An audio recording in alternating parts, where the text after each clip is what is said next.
Bom dia, minha turminha do quarto ano. Todos estão bem? Graças a Deus. Preparados para a nossa aula de geografia? Vamos lá? Nós estamos agora no capítulo 3. Vamos iniciar hoje, né, paisagem urbana, tá? Nós terminamos o capítulo 2, né, que foi rapidinho, né, que foi semana passada, que foi paisagem naturais. E nós vamos ver paisagem urbana, tá certo? Então, nesse capítulo, você vai estudar as paisagens urbanas, tá? Como elas são, como se forma e que tipo de serviços encontramos nelas. Então, coloquem aí na página 168, tá? E acompanhem comigo a leitura e a explicação, tá bom, meus amores? Então, nesse Conversa Vem, diz assim: que elementos predominam na imagem? E aí, nessa imagem de abertura? Naturais ou culturais? Por que essa paisagem não pode ser considerada rural? Quais atividades são realizadas neste tipo de paisagem? Então, nós estamos vendo que aqui é a cidade, né? A grande cidade. A gente está vendo que tem edifícios, né? A gente está vendo que tem casas. Então, aqui é o centro da cidade, o centro de uma cidade. E aí, por que a gente não pode dizer que é uma área rural? Porque onde tem área rural, tem mais verdes, né? Não é assim, com essa quantidade de edifícios e casas, né? De residências. E aí a gente tá vendo um helicóptero, né? As pessoas tendo aquela visão da cidade, né? No helicóptero, tá certo? Então vamos lá. Apesar dessa imagem, né? Ter aí o rio, né, que é um ambiente aí natural, mas a gente vê que ao redor do rio, né, o ambiente se tornou cultural, né, porque ambientes aí culturais são ambientes que são aí elementos construídos, né, pelo homem, né, não tá natural esse ambiente, né. Então vamos lá, nesse Conversa Vem, tá? Você vai responder o seguinte: com base na sua percepção, escreva a seguir o que diferencia no espaço urbano e no espaço rural. Poxa, no espaço urbano a gente vê edifícios, casas, né? Esses edifícios certamente têm empresas. Então você vai fazer essa comparação entre uma área rural e uma área urbana. O que tem aí que diferencia um do outro, tá? Você pode dizer que na cidade, né, encontra-se casas, edifícios, encontra construções e que a gente vê que não é bem assim na área rural. Não tem tanta quantidade de casas, muito menos edifícios, né? Então vamos lá. Centro da cidade. Vamos falar um pouquinho sobre o centro da cidade. Nessa imagem aqui ao lado, na página 169, é o centro histórico da cidade de São Paulo, tá? Então, o centro, ele é um bairro característico. Na maioria das cidades de todo o mundo e no Brasil, não é diferente. Em geral, o centro é um bairro mais movimentado e que apresenta uma grande concentração de serviços como comércio, bancos, alimentação, entretenimento, serviço público, entre outros, tá? Outra característica comum com o centro de diversas cidades brasileiras é que ele representa a origem da cidade, ou seja, muitas cidades nasceram e cresceram ao redor do que atualmente é um bairro do centro no próximo a ele, né? Então, ele quis dizer que a origem da cidade, ou seja, muitas cidades nasceram e cresceram ao redor que atualmente é um bairro do centro próximo a essa cidade. Então, existem cidades que são próximas a essas, entendeu? Por isso que se tem aí uma característica muito comum, tá certo? E vamos agora para a página 170, tá? Vamos lá, o surgimento da cidade, tá? A grande maioria das cidades nasceram pequenas, né? A gente até viu aí até em aula de história, né?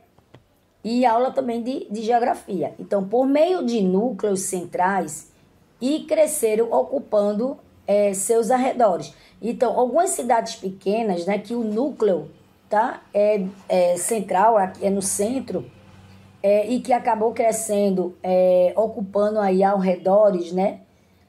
De outras cidades. Com o passar do tempo, chácaras e plantio de criação foram dando lugar a essas residências e às vias de transporte num processo chamado de urbanização. Porque conforme a sociedade, né, a população foi crescendo, precisou ter espaço para construir casas, construir residências, tá?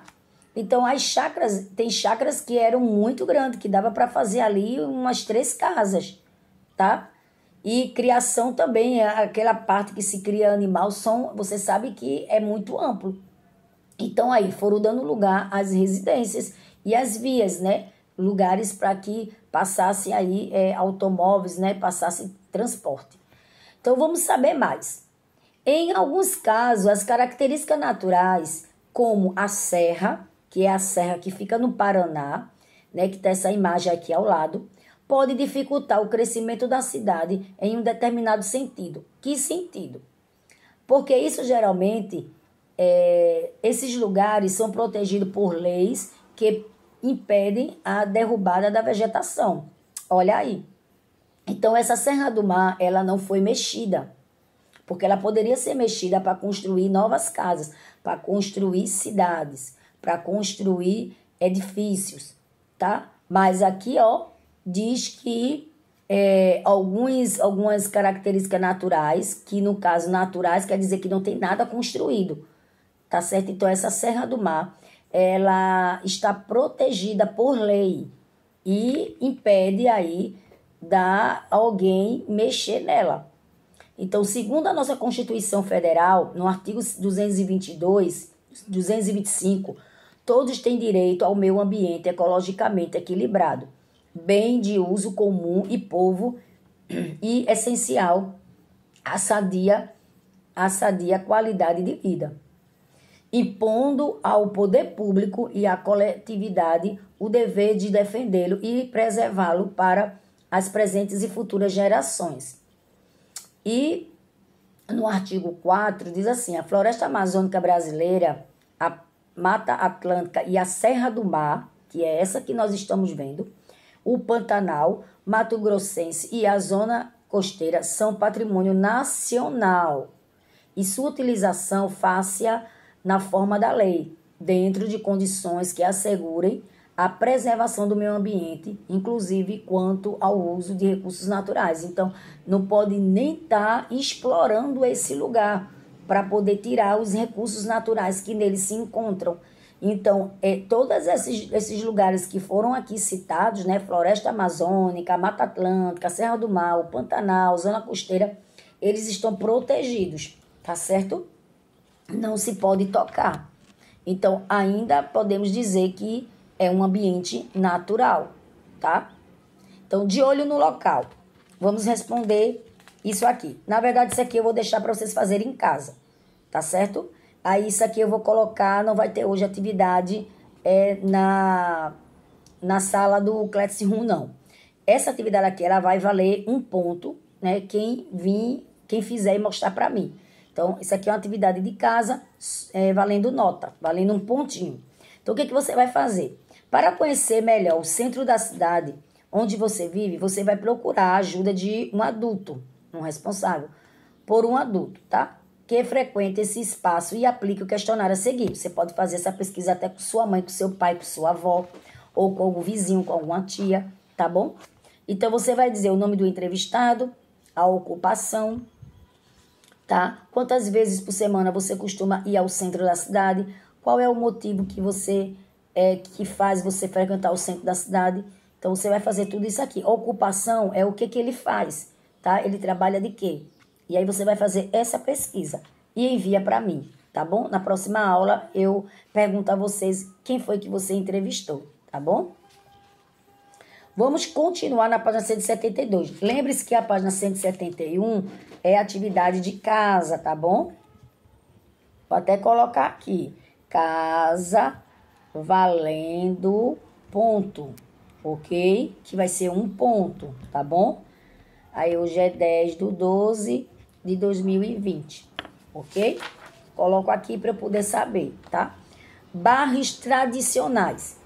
Os bairros tradicionais são encontrados aqueles que apresentam características particulares em relação à sua colonização em geral, ligada à cultura dos povos que os ocuparam, como bairros italianos e japoneses, né? Então, os bairros japoneses e italianos são bem características deles mesmo, tá certo? Um exemplo do bairro tradicional é o centro histórico. O centro de uma cidade muitas vezes se desloca no local de fundação para uma área próxima. Isso ocorre devido ao crescimento das cidades, das atividades econômicas, das cidades não, o crescimento das atividades econômicas e ao movimento de pessoas e veículos, que precisam de construções mais modernas e espaçosas e de vias de circulação mais ampla. Então, eu estou aqui na página 172, tá, crianças?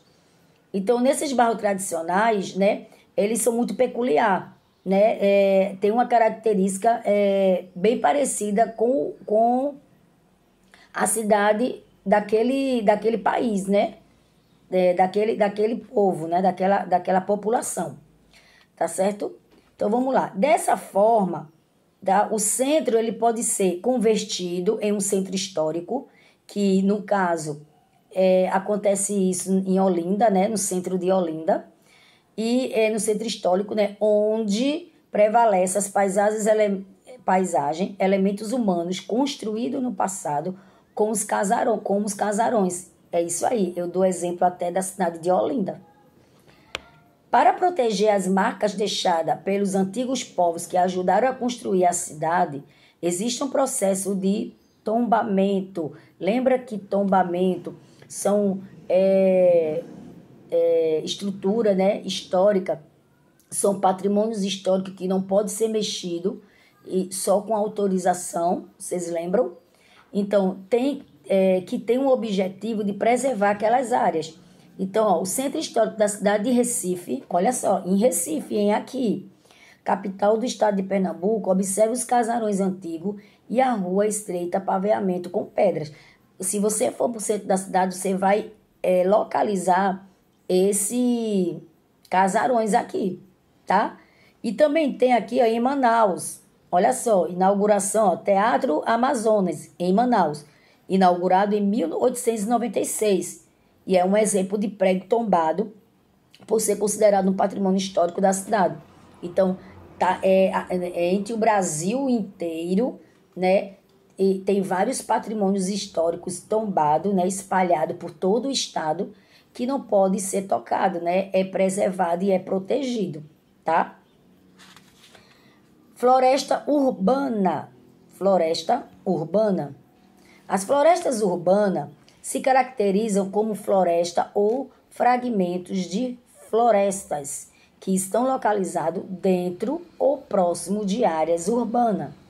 Elas atuam na proteção da vida vegetal e animal, agregam também qualidade de vida e amenizam os efeitos dos poluentes nas cidades.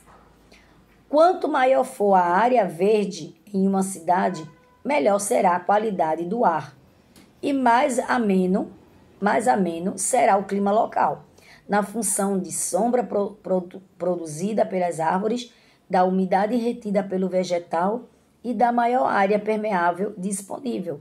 Essa preservação de áreas verdes urbanas deve ser priorizada para garantir melhor a qualidade de vida para a população que vive na cidade. Então é assim, essas florestas, né, que se tem no centro da cidade, árvores, ela tem uma grande importância, tá? Porque realmente ela traz qualidade do ar, o ar menos poluído, além de trazer sombra, né, além de trazer a umidade da vegetação. Então, tudo isso nos favorece benefícios, tá? Essas árvores, né, essas florestas urbanas, ela favorece benefício para toda uma sociedade, tá certo? Então, vamos lá, com a lupa na mão. Observe e compare as duas paisagens a seguir. Elas apresentam ambientes urbanos, porém, com uma diferença importante. Aqui tem o rio, não, a rua em Bento Gonçalves, que é no Rio Grande do Sul, e a Avenida Paulista, na cidade de São Paulo. Então, com base nessa comparação, observem aí entre a paisagem urbana e responda a questões a seguir. Tá? Vamos fazer isso agora. Observem aí as duas imagens. Então, em qual das paisagens você acredita que a temperatura do ar é mais amena? Hein? Qual é que você acha? É justamente a que tem florestas urbanas, é a que tem árvores, tá? Onde tem, mesmo sendo um centro urbano, mas a gente vê grande quantidade de árvore entre a cidade. Então, a gente vê no Rio Grande do Sul. No Rio Grande do Sul, a temperatura do ar, a qualidade do ar é bem melhor do que o centro da cidade de São Paulo, certo? Então, você vai explicar aí a sua resposta. Então, a paisagem, tá? Você coloca aí. Na paisagem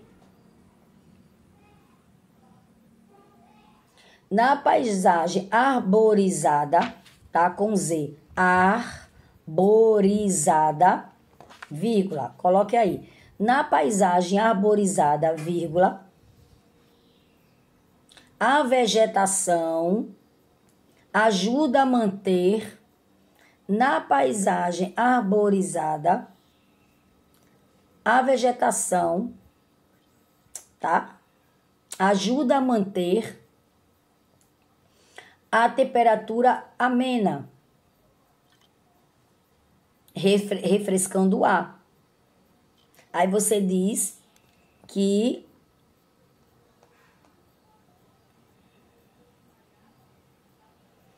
a paisagem da rua em São Bento Gonçalves, em Rio Grande do Sul, tá? Você vai ter que dizer que é a primeira imagem, a imagem do estado do Rio Grande do Sul, que é onde a gente vê que tem aí grande quantidade de floresta na área urbana. Então, floresta, grande quantidade de árvores, tá certo? Por isso que é importante, né? Tem muitas ruas aqui em Rio Doce que a gente vê que entre as ruas tem algumas árvores, né, que plantaram e que isso é muito bom, tá? Muitas árvores que é em frente de muitas casas, não é isso? Vamos lá. Vamos também agora, vamos passar para a página 174. Depois que vocês realizarem essa resposta, tá?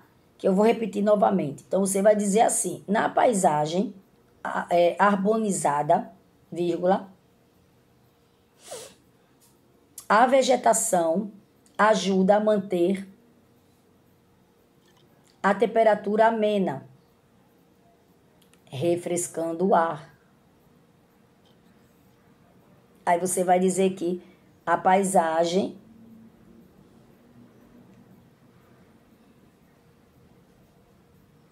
que é a paisagem do estado do Rio Grande do Sul, né? Que é a primeira imagem. Ou você pode botar a primeira imagem, tá? Na página 174, conheça a seguir as florestas urbanas de duas das maiores cidades do Brasil. Qual é? O Parque Tenente Siqueira Campos, tá? Triângulo, que é da cidade de São Paulo, e o Parque Nacional da Tijuca, no Rio de Janeiro. Vamos ler esse trechinho aqui. Vista do Parque Trianon, vizinho de uma das avenidas mais movimentadas do Brasil, que é a Avenida Paulista. Essa Avenida Paulista, ela aparece até em muitos jornais, tá? Praticantes de hiking caminham em direção ao Pico da Tijuca, em segundo plano a floresta e ao fundo a metrópole do Rio de Janeiro. Então, nesse de olho no local, você vai fazer essa atividade hoje também, para você desenhar. Eu vou até mandar essa pesquisa aqui para você, tá? Então, vamos lá. Que tal verificar a área verde do município onde você mora? Sua professora vai definir uma data para que você e seus colegas, utilizando dispositivos eletrônicos como computadores, tablets e smartphone, acessem vários serviços de imagem de satélite pela internet e vai passear sobre a própria cidade identificando onde estão as principais áreas verdes. Retrate alguma área verde que tenha encontrado e que exista ao seu redor. Então, essa aqui, né, vocês vão fazer em casa. Eu vou deixar essas duas atividades para vocês fazerem em casa, tá? Foi essa 171 e eu vou colocar essa também para casa, tá certo? Vocês vão fazer essa pesquisa, vocês vão procurar e aí vocês vão fazer um desenho bem legal, tá? E nessa página 175, vocês vão fazer com a tia Juliana, tá? Com a lupa na mão, tá bom, meus amores? Tá? E assim, eu vou dar uma olhadinha aqui, tá? Vocês vão fazer isso aqui. Deixa essa página 175 que vocês vão fazer com o auxílio da tia Juliana, tá bom? Tá certo? E logo mais eu volto, tá? Para que a gente possa realizar a ficha de atividades, tá bom? Então fique aí com o link com a tia Juliana, tá certo?